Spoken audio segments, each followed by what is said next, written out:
All right, guys, let's jump right into this. So this is very, very casual. As I'm going through these slides, feel free to just type any questions you have in the chat or just honestly shout them out at me and we'll get absolutely everything answered. I'm an open book.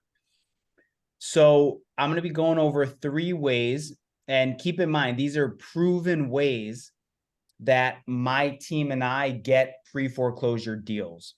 So the way the way you could look at it is 3 ways to get pre-foreclosure listings. Florida, I'm telling you right now, Florida is the best market when it comes to being able to get mortgage delinquent listings.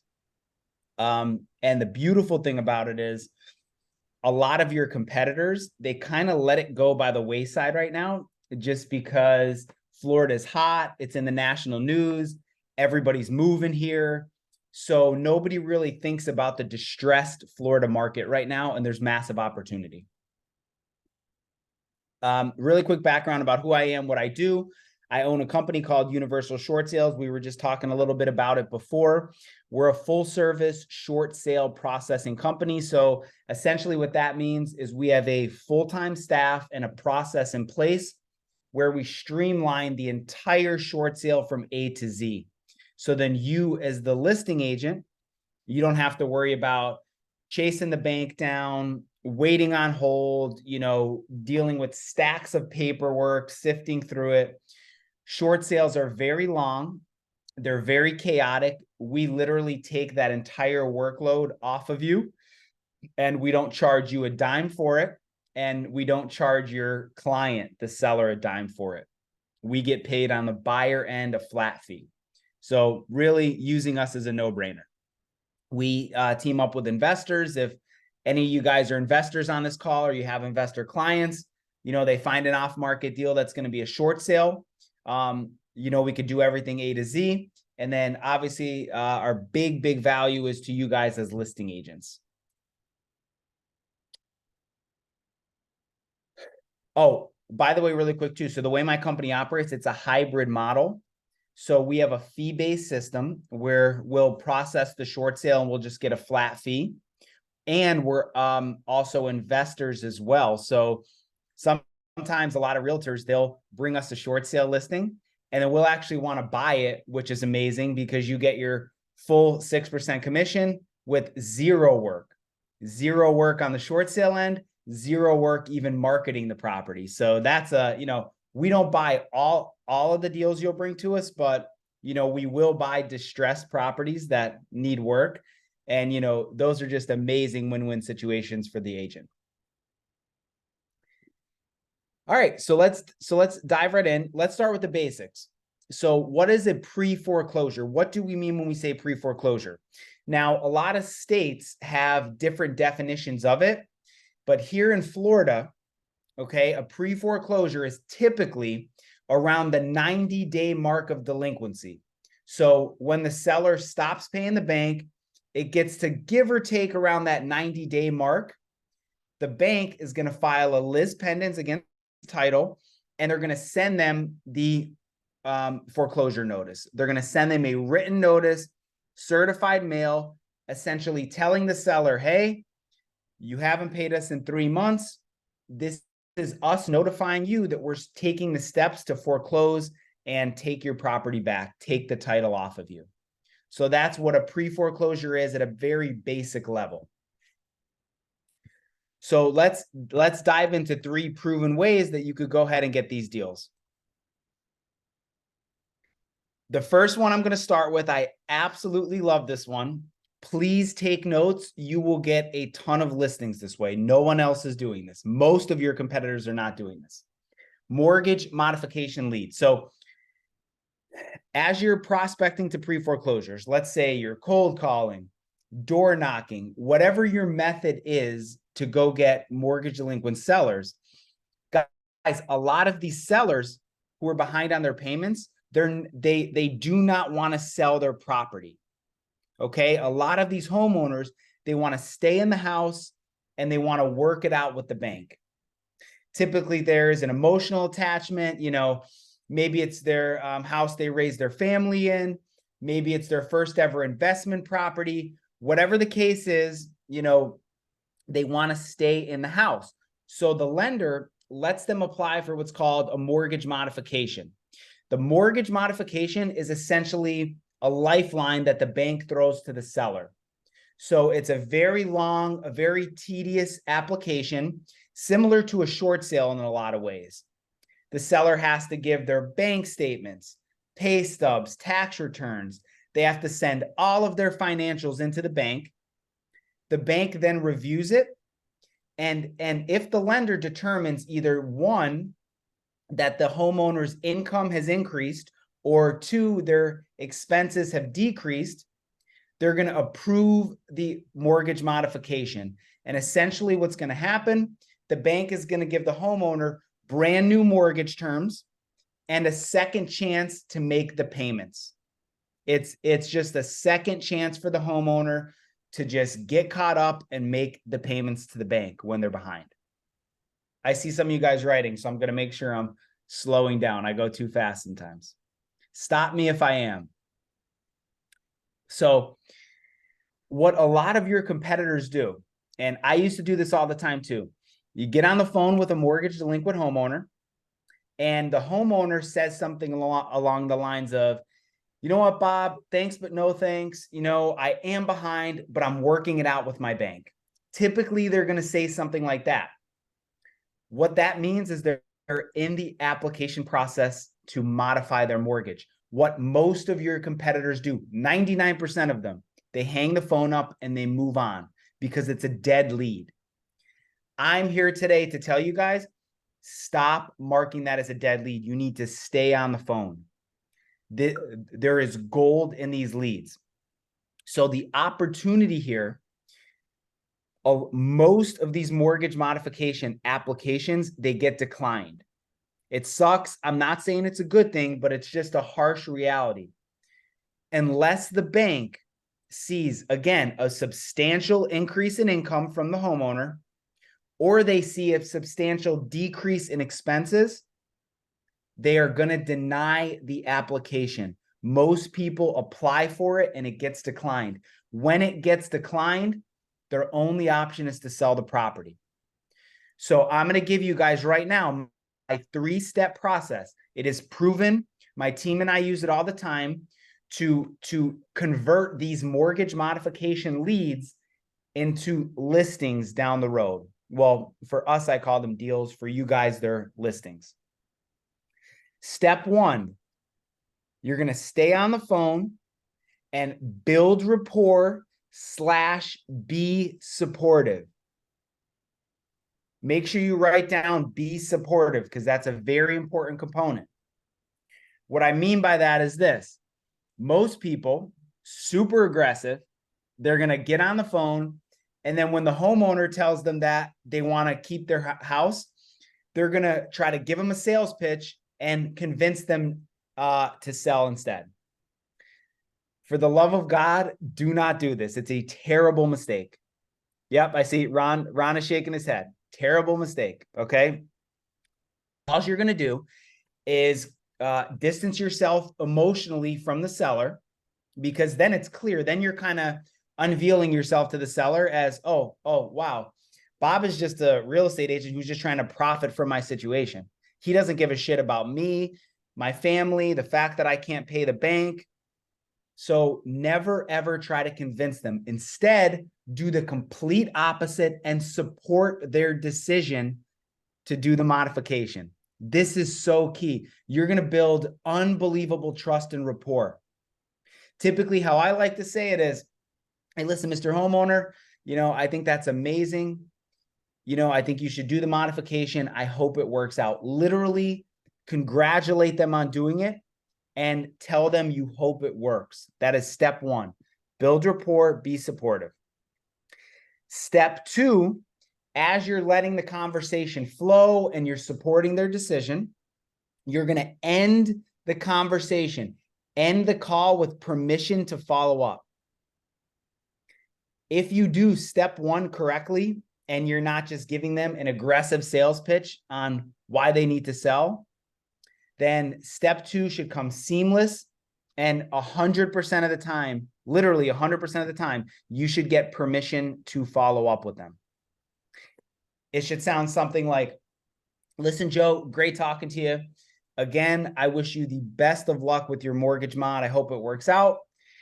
For if any reason it doesn't, I know these banks are huge pains in the asses sometimes. Just in case it doesn't work out, I would love to be your plan B and help you get the property sold, just in case. If you end the call something along those lines, almost all the time the seller will say, absolutely, Bob, look forward to hearing from you. Check in with me. So that's step 2. I can see you guys writing, so I'm going to give you guys a sec.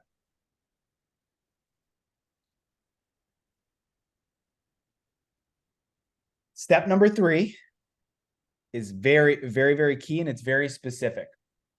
So as soon as you get off the phone, go into your CRM, whatever you guys use, and you're going to set a follow-up call for exactly once every 3 weeks.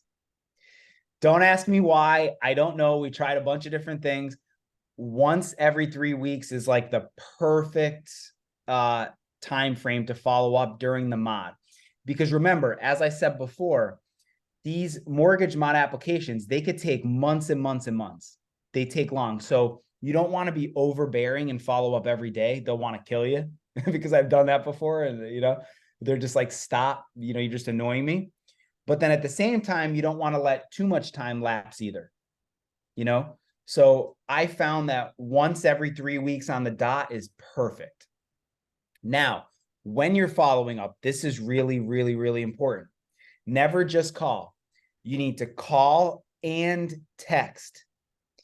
And most of the time, they're not going to answer the phone. They're busy. It's a very stressful situation in their life. They're not going to answer you. So you need to leave a voicemail with your first and last name. I'll explain why this is important in a second. But then hang up the phone, immediately send a text message to them with your first and last name. And there's 2 specific reasons you need to include your first and last name. Reason number 1 is you're building trust and rapport. Because even though they're not answering you, or they may not even be responding to your text, they are listening to your voicemail and they're seeing the message. And guess what? You are a man of your word or a woman of your word. You're doing exactly what you told them you were going to do. When you spoke to them the first time, you hung up the call, you ended the call saying, hey, Mr. Seller, I'm going to keep in touch with you throughout your entire mortgage modification. I'm going to be there by your side. And just the fact that they know that you're touching up with them, you are building trust with them, even if they're not answering. Reason number 2, you're building brand awareness. Think about your hometown. How many times you drive past that same friggin' billboard every day going to the office. Even if you don't need their product and service, you just see it. You see it. You see it. It's brand awareness. It's no different. They're going to constantly hear your first and last name, and they're going to constantly look at their phone and see your first and last name. Same concept. What's going to happen is after you following up with them systematically once every 3 weeks for a couple months, if and when that modification gets declined, you will be the shoo-in, almost guaranteed to get these listings. And the whole point of this, guys, is you're going to build a pipeline of these leads. So over time, over these next couple of years, because delinquencies are starting to skyrocket, over these next few months and years, the idea is to build a pipeline of mortgage modification leads that you're systematically following up with. And then like clockwork, they're going to start to convert into listings. Do you guys have any questions on this? Please. This is an amazing way to get listings. Questions? I have a question. Hi, Please. nice to meet you. You too. How long do you think it takes to convert these leads based on what you're telling us? A couple months on average. Yeah, they're not gonna, this isn't quick money. This isn't cold calling and then boom, you have the listing appointment the next day. Got it. Yep. But the beautiful part about it, and that's a great question because that's important to understand. But the beautiful part about these leads is that there's no list you could go and purchase. So you're creating these listing leads literally from scratch. And where do we find the pre-foreclosure lists? There's a lot of different databases. I like PropStream personally, PROP. Here, I'm actually gonna put it in the chat. Pre-foreclosure lists. Yeah, and if you guys sign up, I'm pretty sure they still do this. You'll get a week free, so you could play around with it for 7 days, see if you even like it. But yeah, I like PropStream a lot. So it's simply a Liz Pendon's list. Pretty much, yeah. Yeah, anytime there's like a notice of default or as soon as it goes into pre-foreclosures, you pull, but it's very, very easy and it organizes it for you. And then what I love about it is you could do all your skip tracing right inside PropStream. Propstream.com. Yep. I just put it in the chat. PropStream, yep. Yep. And like I said, sign up for it. And they give you 7 days free trial. I honestly refer them so much. I should be getting referral. I should just literally just call up their office and say, hey, just send me a promo code, please. Yeah, that's the one I use. And there's tons. I mean, there's RedX is another one you could check out. RedX is a good one. What other ones? Oh, Batch Leads. You could check out Batch Leads. I'll put that in the chat. I've never used Batch yet, but I've used RedX and PropStream, and I like both of those. PropStream I'm using now. Do you guys have any? Yeah. Is it RedX? Is it redx.com? Yeah. All these are .com, or just Google it and it'll come up. I'm sorry for this question, but I don't really know. What do you mean by skip tracing? Don't say sorry. That's a great question. Skip tracing is, okay, when you pull a list. So let's say you pull a list of 100 pre-foreclosures in your market. The list is only going to be names and then addresses. That's it. There's no contact information. Skip tracing is a service where you take your list, you send it to a skip tracer, and that skip tracer gets the phone numbers and sometimes emails of the people. So let's say you were trying to look me up, Bob Vieira at 123 Main Street. Oh, I want to try to list Bob's house. Well, you don't have my number to call me, if I don't give it to you. So you would take my address, give it to a skip tracer, and that skip tracer would get you my phone number. Got it. And do you also have a list for skip tracers? Yeah, I use PropStream. That's why I love PropStream, because Okay. you pull your list. You know what I could even do? What I'll do is at the end of this, if you guys want me to, I'll just pull up my PropStream account and then I'll show you what it looks like and how easy it is to do that stuff. I could do that if you guys want me to. Yes, please. Yeah. Skip tracing, it'll cost you around 10 to 12 cents per lead is like an average, I'd say. Skip trace, 10 to 12 cents. PropStream is 12 cents. Do you guys have any specific questions on like the mortgage mod stuff? Or are you good on this? Okay, cool. Just to paint a picture for you too.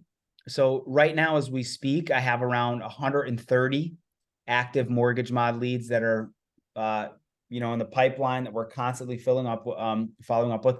Guys, let's say half of them get declined by the bank, which is very possible. Those are 65 warm to hot leads now I have. That's just an idea of how powerful this method is. And like I said, your competition, they are hanging up the phone on these leads because they're telling them they don't want to sell. And the second they get declined, they immediately want to sell, right? Usually, yeah. The only other thing is Sometimes they'll get declined and, they'll do bankruptcy or something like that. But I mean, unless they're going to file bankruptcy or just say, screw it and let the property foreclose. Yeah, they have to sell. They have And to where are sell. you based? Sarasota. But Okay. we operate in the entire state of Florida. That's obviously our biggest market. And then we do all 50 states too. We do short sales everywhere. Got it. So guys, I want to give you a tip. If you can't tell already, I'm obsessed with this lead generation method.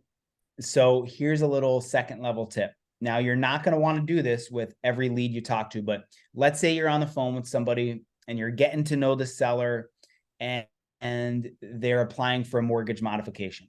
And you're following up with them once every 3 weeks. And a couple months down the road, they finally call you back and they say, hey, Bob, thank you so much for following up, but my modification was approved by the bank, so I'm all good. If this happens and in your heart of hearts, like in your gut, you just know this homeowner situation and you just know there's no way they're going to be able to make these payments. You're like, what the heck? The bank somehow approved it, but like they're just in a bad financial spot. There's no way they're going to make their payments. If you have that feeling, set a follow-up for every 30 days for 3 months. Every 30 days, not the once every 3 weeks, every 30 days. So what happens is whenever a bank approves a mortgage modification, the process isn't over. They're going to put them on what's called a trial modification period.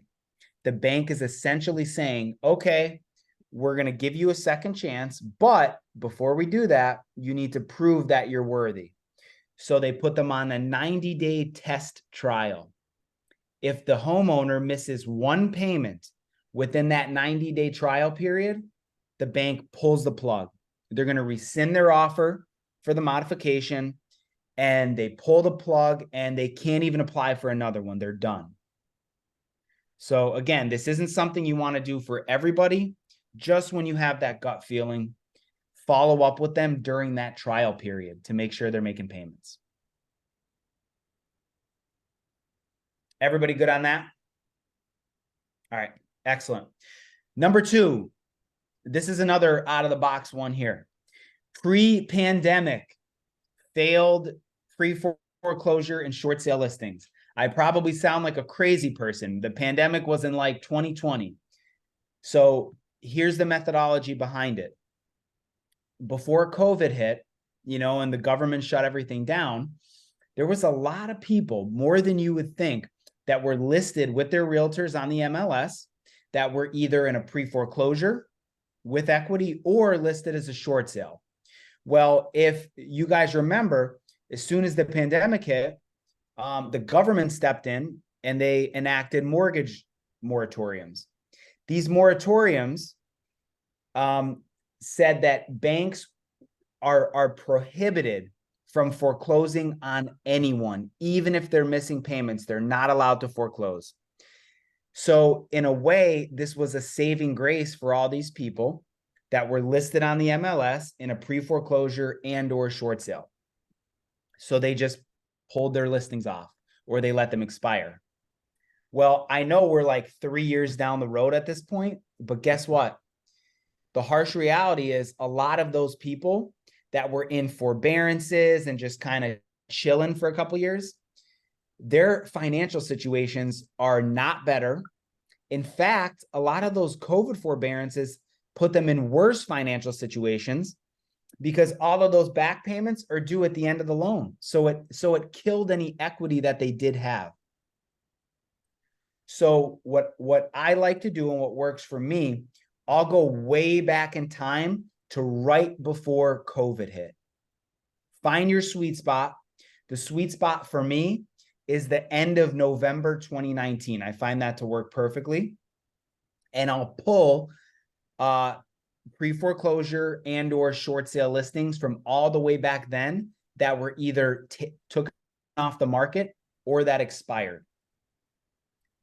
Because again, it was so long ago, but a lot of those people were just chilling for like a couple of years. They were just able to stay in their house. But the forbearances and the moratoriums are now over for the most part. Yes, Rob. If you're going back that far, aren't they already been sent to auction and sold? No, not all of them, for two reasons. Reason number one is a lot of them entered the COVID-related forbearances that the government gave them for literally 2 years. And in those forbearances, you can't foreclose on anyone as long as they stay in that forbearance. Another reason is, don't forget, Florida is a judicial foreclosure state. So the pre-foreclosure process in Florida takes a very long time, especially if you have a savvy attorney who knows how to prolong it. So there's a lot of people, for example, that, let's say, the pandemic hit in 2020, and then, the moratoriums lasted a year. So then they were good till 2021. And then when their moratorium was up, they entered a COVID forbearance, let's say for another year and a half. And then they're good. And then the bank finally foreclosed on them. You know what I'm saying? Like, this is the tail end of it. The banks in Florida right now are very backed up. They have a massive backlog of people that they're going to be looking to foreclose on that they haven't even started the process yet. Yep. It's a hidden gem. Now, when you guys are pulling these lists, don't get discouraged. They're not big lists. This is very, very niche. Your list might only have, maybe 20 or less, 50 or less. It depends on your market, but they're very highly effective. It's like you're being like a sharpshooter versus casting a wide net. You guys have questions on that? Yes, please. When we're looking for this list, do you suggest that we use the year 2019 or 2018 or even 2020? I would say 2019 for me is my sweet spot. November, like the end of November, 2019 is my sweet spot, because I figure like maybe they just put it on the market then, you know what I mean? And then boom, the moratoriums got hit. But you could find what works for you. 2018 might work for you. Actually, that's a little too far. I probably wouldn't do 2018. Sounds like a dumb question, but how do you tell if it's already sold? I mean, if you're not chasing a dead horse. Yeah. So I'm trying to say. For sure. No. That's a really good question. So these are small lists, as I said. So like, you're not going to be pulling these massive lists. You could take an hour out of your day or less and just go through and just check the public records, check your MLS. The beautiful thing about being a realtor, you guys have access to the MLS. You could just see, or you could be lazy like me, and I don't even check. I just call them, and then if they cuss me out, that's how I know that the property was already sold. So you could be lazy like me, or you could just look them up in the MLS.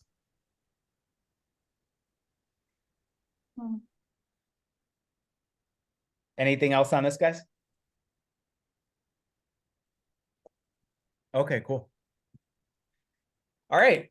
And then the final one we're going to talk about is niche. This is so simple. It doesn't cost you anything, and it's really effective. So when it comes to mortgage delinquent listings and pre-foreclosures, and especially short sales, most of your peers, most of your brokers, they're going to suggest you stay away from this. There's an enigma. I remember, so I actually started my career off as an agent in Philadelphia. I'm from outside of Philly. I'm from like the Scranton area, but my wife and I moved to Philly, and I got my license, and I started in Pennsylvania. And I remember one of the first things my broker told me when I signed up at the office was, stay away from pre-foreclosures and short sales and all that stuff. That stuff's just a pain. So there's with pain and with that kind of enigma comes massive opportunity. So you'd be surprised if you literally tell your peers in your office, or the people, in the NAR groups, or your, mastermind groups, or wherever you see people, that, hey, whenever you have a listing that's complicated, like it's messy, they're behind on their payments, it's a short sale, maybe it's just a pre-foreclosure, send it to me. I'll help you. You'd be shocked how many people will partner with you on the listings or just send it to you for a referral. It's pretty crazy. So you're going to separate yourself massively, just by telling people, hey, I'm the pre-foreclosure expert in the office. Send all your stuff to me. And people will start sending you stuff. Yeah. And then the really cool thing about it too, the other way to leverage this niche is in your listing presentations. Most of your competitors, which I'm sure you already know, they're giving generally the same listing presentation to the sellers. It is so powerful that if you as the agent can sit in the living room across from a pre-foreclosure homeowner and explain to them, hey, listen, I wouldn't be sitting here if this was just a traditional listing. I specialize in helping people in pre-foreclosure or short sale or enter the situation. That's why I'm sitting here, because I can help in your specific situation. This is my niche. That will almost guarantee you're going to win the listing when you can niche down your sales presentation. So those are just two ways you could leverage the niche of pre-foreclosures, short sales, etc., to actually grow your business. I think that's very true that agents try to stay away from short sales. I did a short sale one time and I said, no way, not ever again. I had to send all these reports to the bank every single week. And I said, forget it. Yep. And that's actually, Rob, it's crazy because people literally ask me if I'm crazy they're like, why are you in this business? Like you specialize in these? Like people hate them. But as an agent in Pennsylvania, I actually started this business because of the first short sale I ever did was a nightmare. And I realized that the end of it, after I was drinking a glass of whiskey because I needed one after closing, literally I'm sitting there and I'm like, wait a second, if there's this much pain to get one of these done, this is the case for everybody. There was attorneys involved that had no clue what they were doing. I mean, I had to come in as the listing agent who also, I didn't know what the heck I was doing. And I had to like put all the pieces together. And I'm like, wow, there's something to this, to solve this kind of a problem. But anyway, that's besides the point. But yeah, you're right. Pain equals opportunity. I have a question. I've never had a pre-foreclosure listing before or never had these type of transactions. Can you explain us how the process is once you have the listing? Absolutely. So, there's different kind of situations when it comes to pre-foreclosures. If it's a high equity situation, you're going to be able to list it and sell it similar to a traditional listing. But if it's underwater, if it has negative equity, then it's going to have to be a short sale. Okay. But if it's a short sale, then what's the process? That is, we would be here for hours. So to respect everyone's time, I can't go through the whole one, but I'll tell you what, I have a course. It's free. It's actually a training. It's not even a course. It's completely free. And it's tailored to Florida realtors because there's so much opportunity. And I'm giving it to you guys at the end. And it has the 12-step process to complete a short sale in Florida. So that's the answer is that's where Bob Vieira comes in. We get the listing. And remember, we send him the paperwork and he does all the follow-ups. Correct? Yeah, true. Very true. Or you guys could do it yourself. And that's the thing. I give you the process if you're crazy enough to want to do it. But yeah, no. But to answer your question, obviously I can't go through every step now. That'd be impossible. But I'm giving that to you at the end. Okay. Thank you. You're welcome. Guys, so let's talk about talking with the pre-foreclosure sellers. So now you have 3 ways to, convert these leads. When you actually have them on the phone, I just want to give you, this is how we like to handle it. So I know there's a lot of sales gurus, people out there that teach the hardline sales scripts. And that probably works for a lot of people in a lot of situations.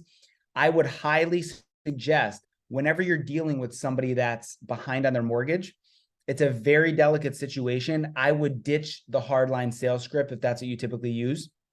You want to be very careful. You want your tonality to typically be, more conversational. The last thing on earth they're going to want is some aggressive real estate agent in their face, or, over the phone, just trying to take advantage of their situation. So, let the conversation flow. You should be listening on these calls, probably 80 to 90% of the call. Really, it should them just venting about the situation, how much they hate their bank. Just let them vent, let the conversation flow. And then, okay, there's when it is your turn to talk, there's 4 very, very key questions to ask.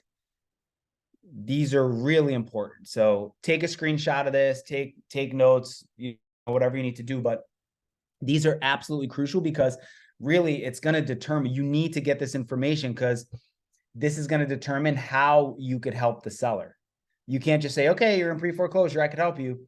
No, you need to get these questions answered, so then you know what the exit strategy is and how you could help them. So the very first question is, how many months are you behind on the mortgage? And if they're not sure, because a lot of people in Florida, again, it's a judicial state, they could go super deep into pre-foreclosure. Get a rough ballpark, if they don't know, just get a rough ballpark. Right after that, you want to ask, has the lender started the foreclosure process on you? Very important. Is this an active foreclosure you're dealing with? Or maybe they're 60 days behind and the lender hasn't filed yet. Get that information. If the answer to this question is yes, they filed on me, your immediate follow-up question needs to be, did they give you a foreclosure sale date? Did they give you a foreclosure sale date? This is important for obvious reasons. If you're coming in as the listing agent to help them avoid foreclosure, you need to know how much time you have. Because if you get on the phone with them and they're like, oh yeah, it's what the hell's today's date? Does anybody know the date today? The 29th. Okay, it's the 29th and you're talking to them, right? And they're like, oh yeah, I have a auction on the 3rd of December. That's a problem. You need to figure something out fast. So, okay. Did they give you a sale date yet? What is the date if they did? And then the last question you need to get, what's your mortgage balance? Most people aren't going to know their exact mortgage balance, but you have to understand what it is, because that's going to tell you how much equity they have, if they have any equity at all. And what's going to happen, a lot of people in Florida, again, I know it's a little redundant, but a lot of people in Florida get so deep into pre-foreclosure that the interest, penalties, and fees compound against their mortgage balance, and they become underwater very quickly, even in hot markets. And in those situations, you need to know quickly over the phone, okay, this is a short sale lead. I'm going to leave this up for a sec because I see a lot of you guys writing. I want you to get this. Does anybody have any questions while everyone's writing, please? Bob, how long have you been doing pre-foreclosures?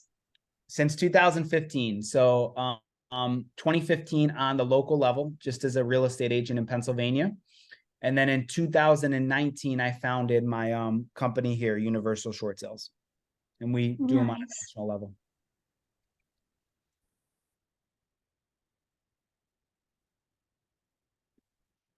All right, so let's say you have to do a short sale. We'll do a real quick crash course. What's a short sale in real estate? In its simplest form, a short sale is when the mortgage balance that the seller owes is more than what the property is worth in its as-is condition. And at the same time, the homeowner cannot pay the bank. They're falling behind on the mortgage. So their bank lets them do what's called a short sale, which is simply selling short of what is owed on the mortgage. And they're able to just walk away from it clean, sell the property, and avoid foreclosure. So quick example, just to paint a picture. let's say I own a property and I'm falling behind on the mortgage payments to the bank, and the mortgage balance is 300 grand. Okay, I owe them 300, but my house is only worth 250. I am underwater by 50K. I can't sell it on the market the traditional way because I'd have to come 50K out of pocket at closing. So I would apply for a short sale. And in this case, the bank is going to let me sell for the 250 my property is worth. And they're going to forgive the $50,000 difference that's owed. Does that make sense to everybody? Mm-hmm. They seriously forgive it, or you have to pay it out of pocket? They forgive it as long as it's done the correct way. The bank is going to issue what's called a short sale approval letter, which irons out all of their terms that they're agreeing to at the end.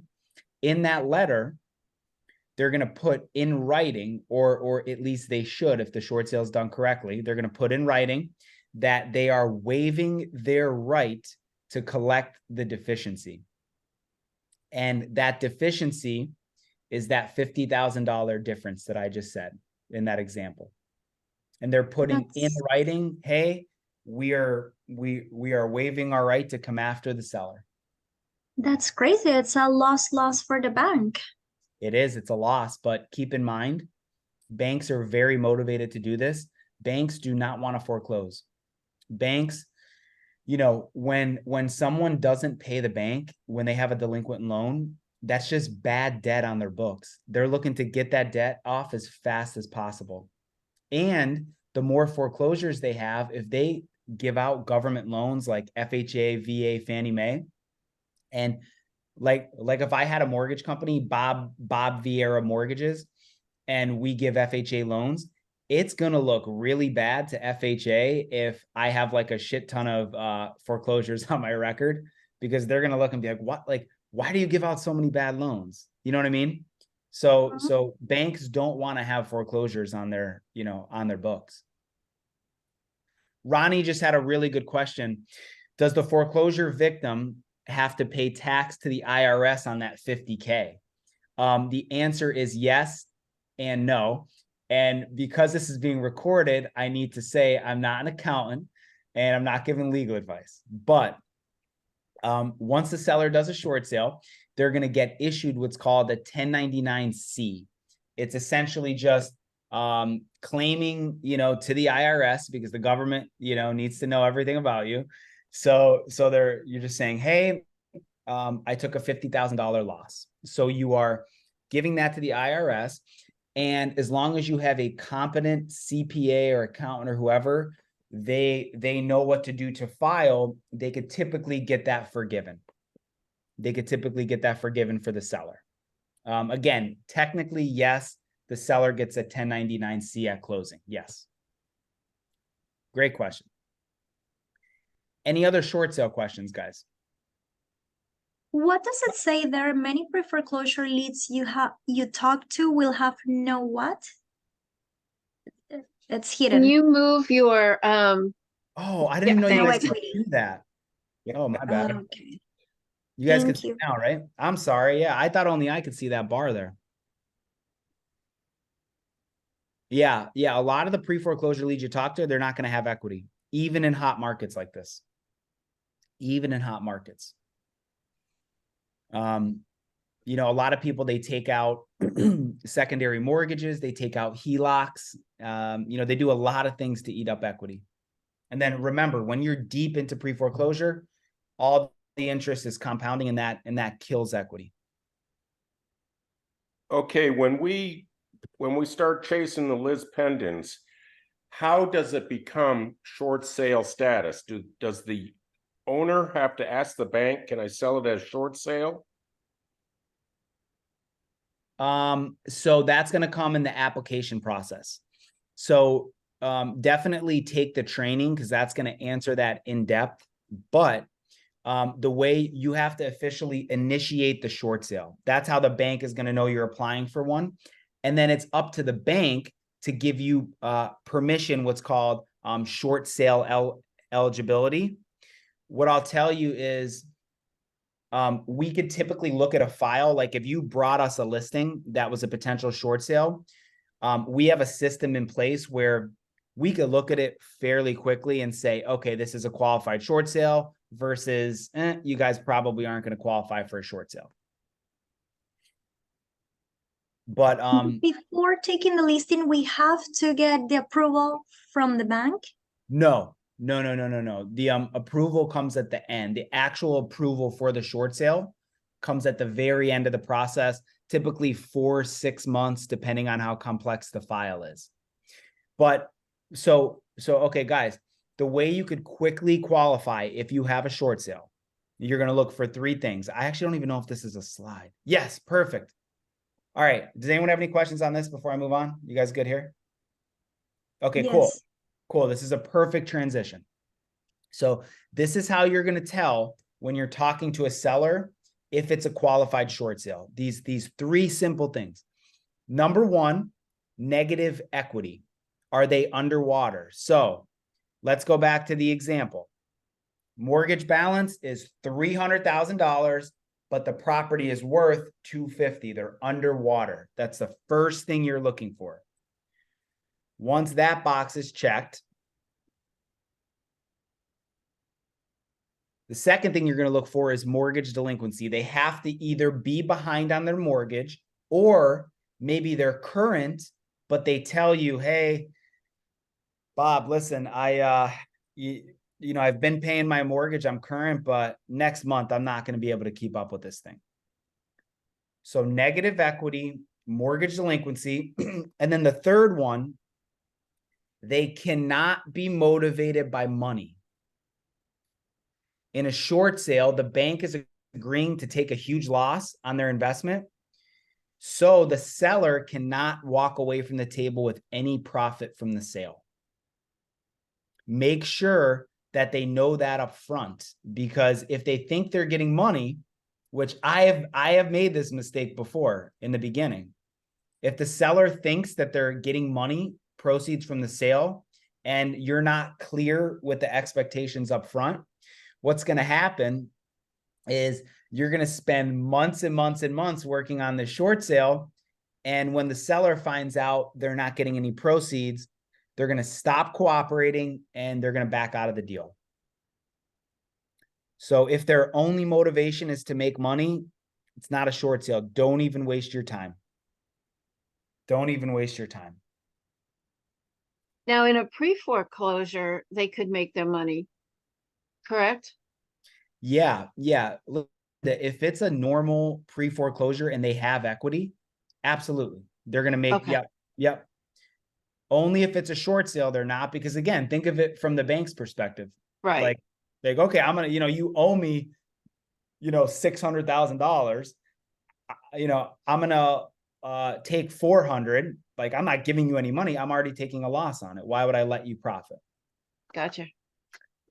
You could get them relocation assistance, but that's like a rabbit hole to go down. But yeah, like the bank will sometimes give the seller a couple $1,000s to relocate, which is cool. But that has to be bank approved. Okay, while you guys are taking notes, Edward said, if there's not enough equity, what happens to the commission and property taxes client?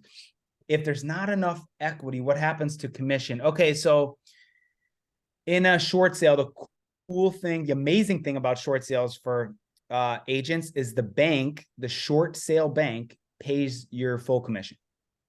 So there's no haggling with sellers or any of that.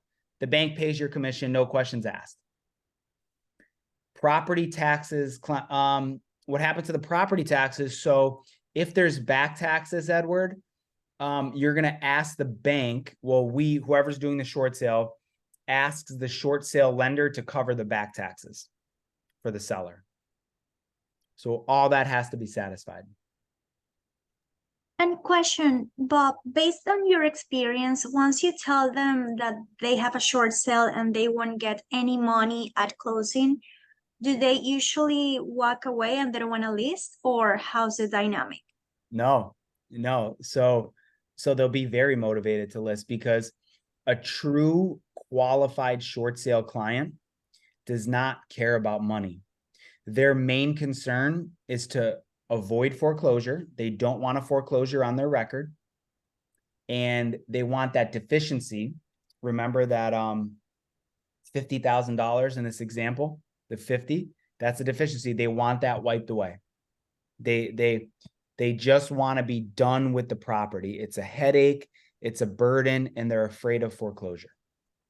That's their motivation. Thank you. You're welcome. Yeah, and that's really important because if you talk to someone, they're like, I don't really care about a foreclosure, I just want money. Not a good candidate. They're going to waste your time. Robert's question, does the short sale destroy their credit? Great question. Guys, this is actually really important to know. So, all right, because you'll always get this question from a seller. The seller's going to say, what does it do to my credit? So there's two things you need to explain to the seller. Number one, yes, it's going to negatively affect their credit, but the negative effect is much less compared to having a foreclosure. Then explain to them the way it gets recorded on their credit report is debt settled for less than amount owed. Debt settled for less than amount owed. And that's amazing for them because they could go buy another house after doing a short sale. Because a future creditor is going to pull their credit and they're going to say, okay, it's a little bit of a black eye, obviously, but you know, they settled their debt with their lender. They didn't just let it foreclose.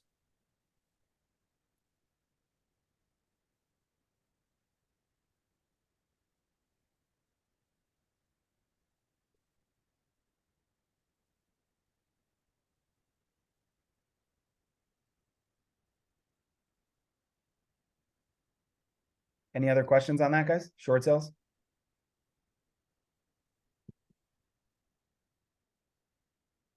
Here's a course I was talking about.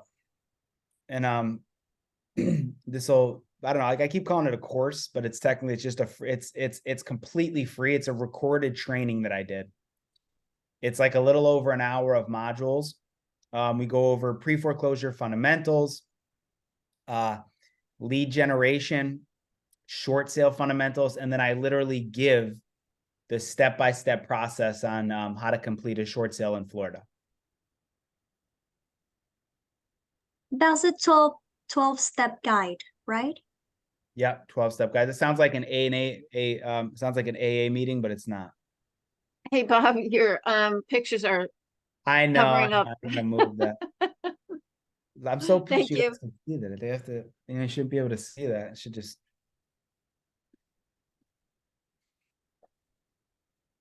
Yeah, so if you guys want the course, just shoot me an email and then Thank you. yeah. Yeah, and then just say send me Florida course. So question, if we get the listing, right, and we want to partner up with you or give it to you, how will it work? Are we gonna be like co-listing agents together, or how do you do it? No, you are the one listing agent and that commission's all yours. I don't charge you anything. And it's free for the seller too. So we'll either purchase the property ourselves. If it's, you know, let's say it's a short sale and it's like a really ugly property that needs a lot of work. Those are the ones I like to buy. So you could bring that to us and, you know, we'll just make an offer on it. So you won't have to do any marketing, dealing with the bank, anything. Or if it's not something that fits our buy box, you'll just list the property like you typically would. And yeah, we get a flat fee from the buyer. The buyer pays us on the HUD. It's approved by the lender, and we don't charge the seller anything. And I don't like to touch your commission because I know you guys work hard for that. Awesome. Can we know your flat fee? Yeah, of course. $10,000 or 3%, whichever is greater. Typically 10 grand. Okay.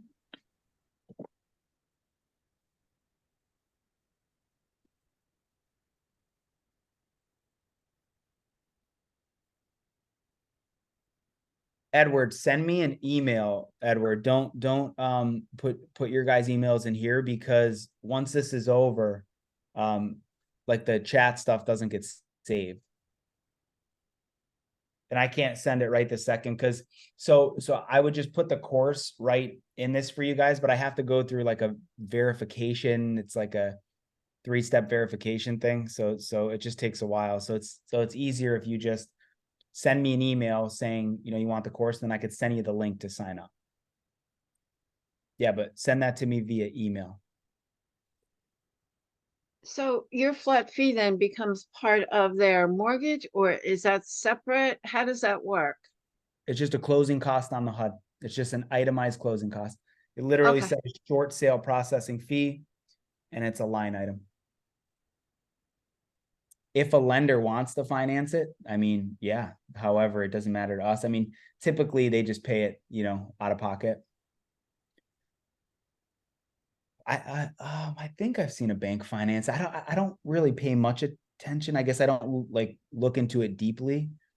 I feel like once or twice the bank was just like, sure, well, you could add that in.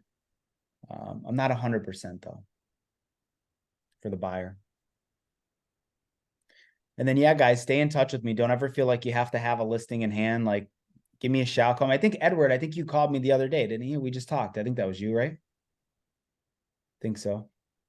So yeah, that's my cell phone. If you ever just want to chat how we could work together or pick my brain on pre-foreclosures, whatever, stay in touch. So essentially, we list the property, and Bob Vieira is the other side of the deal, buys the property. Yeah. So the way you want to look at us, we are the short sale processing company. So we have an entire system in place that we just plug everybody into. That's it. And you're the listing agent. You don't do anything on the short sale end. We give you the verbiage to just like all the short sale disclosure and documents that you need. We have everything in a file. Boom, you plug it right into the MLS, copy and paste. And then you just do your thing, get the highest offer. And then we have a checklist that you send the buyer's agent. So then they're not asking you any questions. Very seamless. And then we keep everybody updated. That's the one thing, because there's other short sale companies out there and they're all like, oh, we do it the fastest, we do this and that. We're not the fastest. We don't, there's no such thing as a fast short sale. That's all BS. We are the best at communication. You get systematic updates. You always know where the file is. Yeah. Question. Okay. The weekly reports to the bank. Do you guys do that, or do we do that? You're traumatized by those weekly reports. You must have had a bad experience with weekly reports. I said, no way, man, not ever again. We do that. We do everything. Yeah, we have direct communication to the bank. We are the main point of contact. We have all that covered. Okay. And then we go a step further, Rob. We have the bank, and then we keep all parties, you, the buyer's agent, the sellers, the attorneys, whoever else is involved. We have systematic updates for everybody else too. So how, let me think this. Give me a minute. I'll come back on my thoughts. Yeah. While he's thinking about that, guys, if you're not in my Facebook group, Short Sale Success Realtors and Investors, get in the group. It's awesome. It's a small group. We don't let, random people in. It's a private group. It's all like investors and realtors that are actually doing business, not just random people selling stuff like those, like a lot of other groups have. And, I'll bring guests on. I'll give pre-foreclosure lead gen tips and stuff. So definitely apply to get in that group. It's a Facebook page, right? I just liked it. I think that's my business page you probably liked. So go to the search bar and just type in Universal Short Sales, Short Sale Success for Realtors. Yeah, that's what I did. Okay, I just found it. Yep, found it. And I keep blocking you guys with this bar. Questions, guys, fire away, please.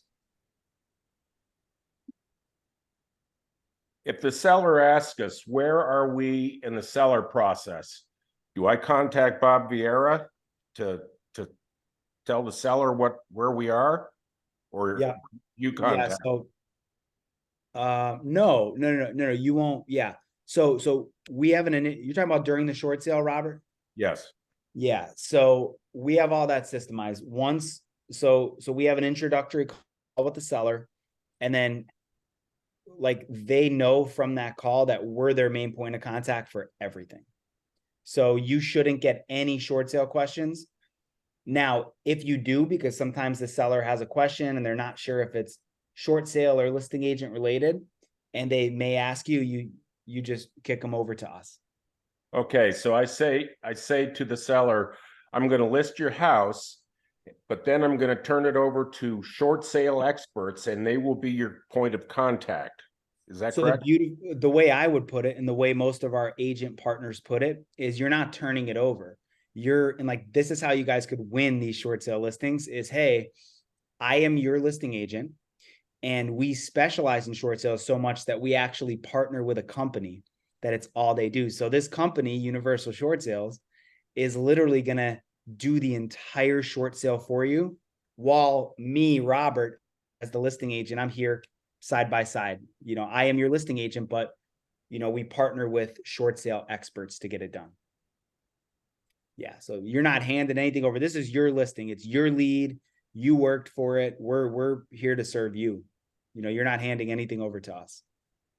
Okay, when we list it in the MLS, do we agents write it up as a short sale?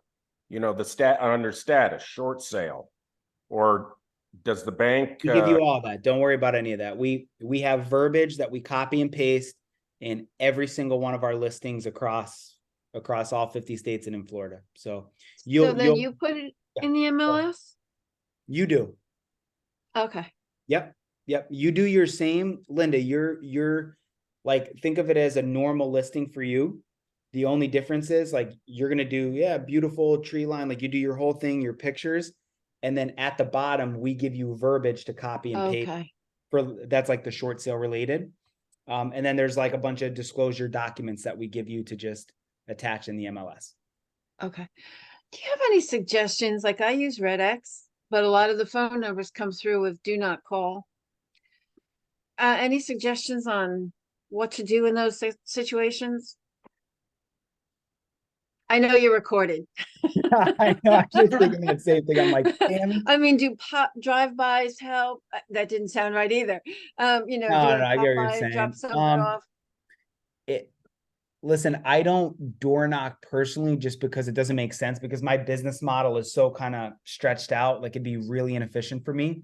But realtors that I know that door knock, I mean, they have really good success with it. You just have to have the stomach for it, obviously.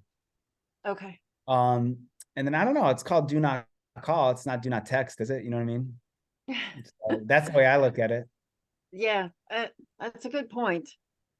Yeah, but I mean, we are being recorded, so definitely don't, just don't reach out to them at all, Right. Thank you. You're welcome. I have another question, Bob. You mentioned that your fee is paid by the buyer. So when we have the listing, how do we phrase it to the buyer's agent for them to tell the buyer that they have to pay for your services? Great question. Everything we do is systemized, so we do all that for you. That is all in the verbiage. It's in the verbiage. So as long as the buyer's agent reads your ML, like actually reads it, they're going to see there's a fee that the buyer is responsible for. And then they simply factor that into their offer.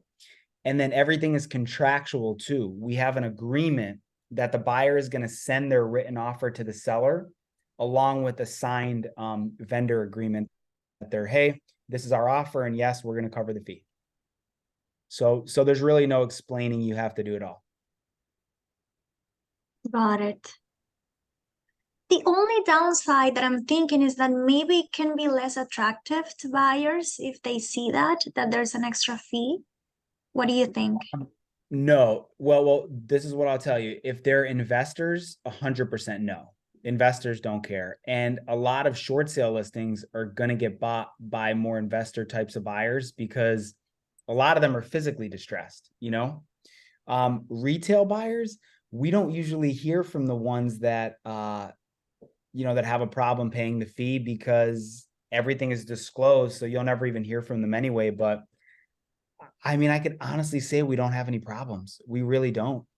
As long as our listings are priced right by the agent, they sell, Mm-hmm. Okay, that's good to know. Yeah, yeah. I mean, every once in a while, I guess there might be like an FHA buyer that like towards the end of the deal is like, oh, this is kind of tight with the fee. But I mean, everything is factored in.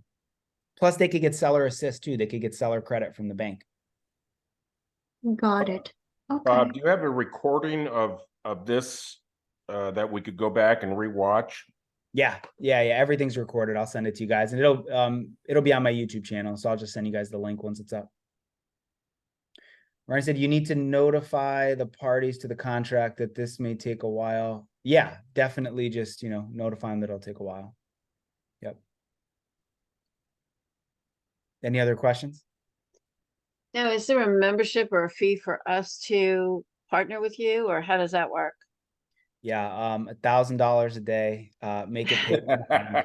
No. We get paid, just by the fee at the end. Okay. Yeah, there's some companies that will take like 20-30% commission, or like a monthly fee. That's just not how, it's not how I'm choosing to run it. So Yeah, there's a couple of companies out there that charge you like X amount of dollars a month yeah, to partner with them. I get why they do that, because short sales take so long. So it's like they're creating a cash flow cycle. Yeah, it's just not my style. Thank you. It sounds very interesting, Bob. It's fascinating. And you're right. Agents will run away from a short sale faster than a fire. Yeah. Yep. Huh.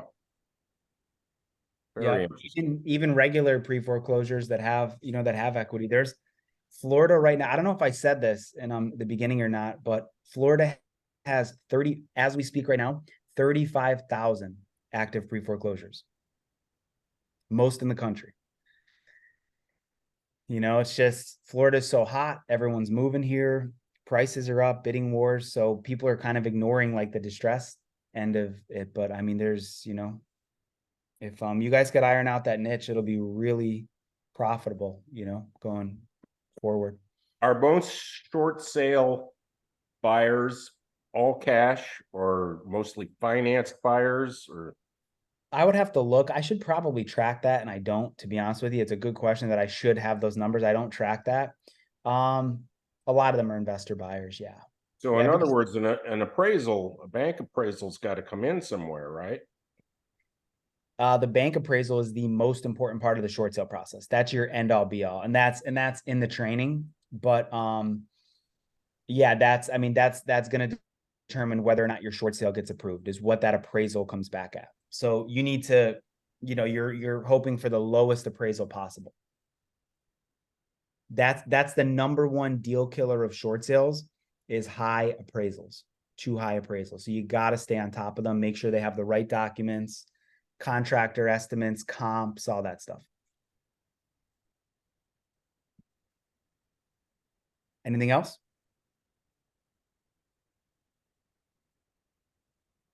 No? Good. All right, guys, thanks for coming. I hope you guys got really good value, and I'll send you the recording links. Be patient. Excellent. Yeah, Excellent, be patient Bob. getting Good you job. guys the course. Okay. Thank you. Job. Thank you. Appreciate it. All right, everybody, have a great day. Have a blessed day. You too.